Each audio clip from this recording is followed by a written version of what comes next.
जय भोलेनाथ की। जय हो पार्वती मैया की। सोमवार व्रत कथा। किसी नगर में एक धनी व्यापारी रहता था। दूर दूर तक उसका व्यापार फैला हुआ था। नगर के सभी लोग उस व्यापारी का सम्मान करते थे। इतना सब कुछ संपन्न होने के बाद भी वह व्यापारी बहुत दुखी था, क्योंकि उसका कोई पुत्र नहीं था, जिस कारण अपनी मृत्यु के पश्चात व्यापार के उत्तराधिकारी की चिंता उसे हमेशा सताती रहती थी।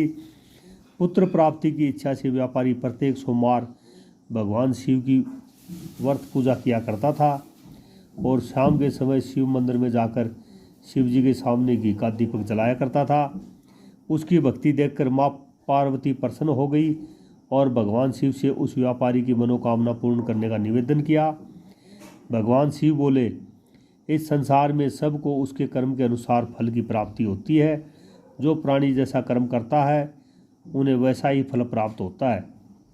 शिव जी द्वारा समझाने के बावजूद माँ पार्वती नहीं मानी और उस व्यापारी की मनोकामना पूर्ति हेतु वे शिव जी के से बार बार अनुरोध करती रही। अंततः माता के आग्रह को देखकर भगवान शिव भोलेनाथ को उस व्यापारी को पुत्र प्राप्ति का वरदान देना पड़ा।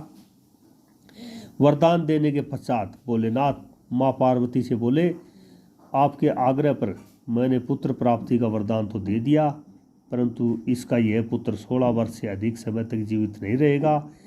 उसी रात भगवान शिव उस व्यापारी से स्वप्न में आए और उसे पुत्र प्राप्ति का वरदान दिया और उसके पुत्र के 16 वर्ष तक जीवित रहने की भी बात बताई।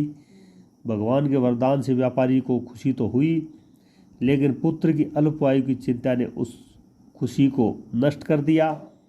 व्यापारी पहले की तरह सोमवार के दिन भगवान शिव का विधिवत व्रत करता रहा। कुछ महीनों के बाद उसके घर एक अति सुंदर बालक ने जन्म लिया और घर में खुशियाँ ही खुशियाँ भर गई। बहुत धूमधाम से पुत्र जन्म का समारोह मना गया, परंतु व्यापारी को पुत्र जन्म की अधिक खुशी नहीं हुई, क्योंकि उसे पुत्र की अल्प आयु के रहस्य का पता था। जब पुत्र 12 वर्ष का हुआ तो व्यापारी ने उसे अपने मामा के साथ पढ़ने के लिए वाराणसी भेज दिया। लड़का अपने मामा के साथ शिक्षा प्राप्ति हेतु चल दिया। रास्ते में जहाँ भी मामा भांजे विश्राम करते रुकते, वहीं यज्ञ करते और ब्राह्मणों को भोजन कराते। लंबी यात्रा के बाद मामा भांजा एक नगर में पहुँचे। उस दिन नगर के राजा की कन्या का विवाह था, जिस कारण पूरे नगर को सजाया गया था। निश्चित समय पर बारात आ गई, लेकिन वर का पिता अपने बेटे के एक आंख से काणे होने के कारण बहुत चिंतित था।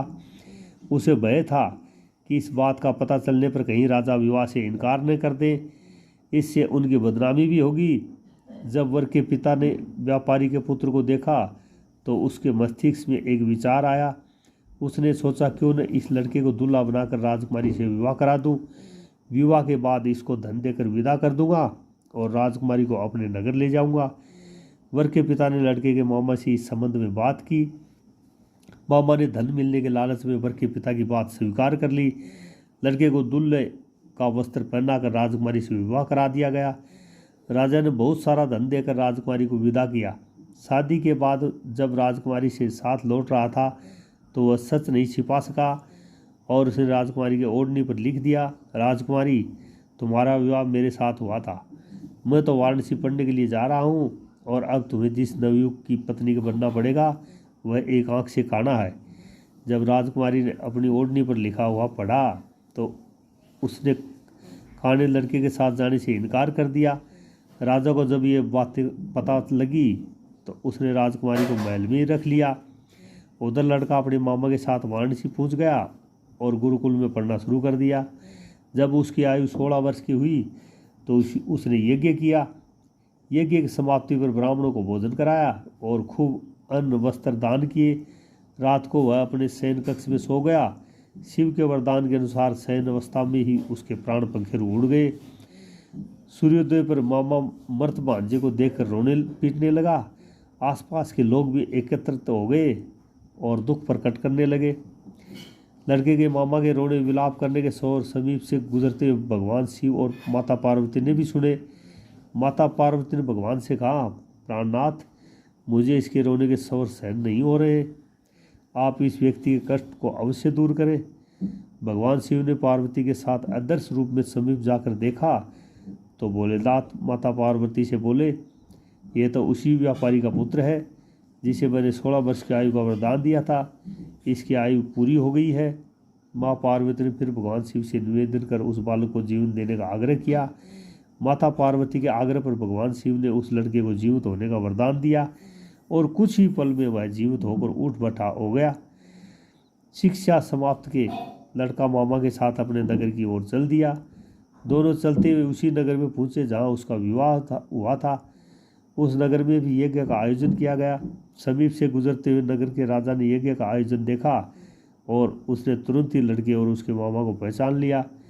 यज्ञ के समाप्त होने पर राजा मामा और लड़के को महल में ले गया और कुछ दिन उन्हें महल में रखकर बहुत सा धन वस्त्र आदि देकर राजकुमारी के साथ विदा कर दिया।